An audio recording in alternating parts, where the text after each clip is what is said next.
ফেসবুকে কাশফুলের ছবি আর ভিডিও দেখতে দেখতে আমারও খুব ইচ্ছে হলো। তাই ভাবলাম আমিও চলে যাই প্রকৃতির সান্নিধ্যে। তাই আমিও চলে গেলাম উত্তরা দিয়া বাড়িতে। আর সেখানে কি কি করলাম সেই সব মুহূর্ত আপনাদের সঙ্গে শেয়ার করছি। আসসালামু আলাইকুম সবাইকে, কেমন আছেন আপনারা? আশা করি সবাই অনেক অনেক ভালো আছেন।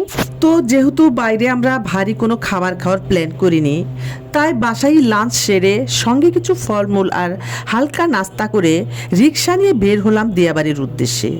রিক্সা আর মোটরসাইকেল দুই জার্নি আমার খুবই প্রিয়। এই রাইডের প্রতিটা মুহূর্ত আলাদা একটা শান্তি আর আনন্দ পাই।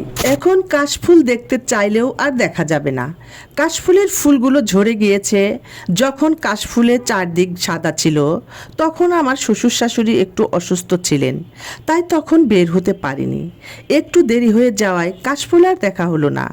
তবু ভাবলাম মন খারাপ না করে কিছু সুন্দর মুহূর্ত তৈরি করি। তাই এবার আলাদা একটা প্ল্যান করলাম। এসে বাচ্চাদের নিয়ে নৌকায় ঘোরাঘুরি করলাম। সত্যি বলছি, দারুণ লেগেছে। অনেক ছবি তুলেছি, ভিডিও করেছি, আর প্রকৃতির সৌন্দর্য দেখে মনটা ভরে গিয়েছে। নৌকায় ঘোরাঘুরি শেষ করলাম, কিন্তু একটা মজার ঘটনা না বললেই নয়। আমরা শুধু পানিতে নয়, ডাঙ্গাতেও নৌকায় রাইডে ওঠার জন্য সবাই ব্যস্ত হয়ে পড়েছিল। আর আমি তো একজন ভীত মানুষ। নৌকায় উঠতে গেলেই বুকটা ধড়ফড় করে ওঠে।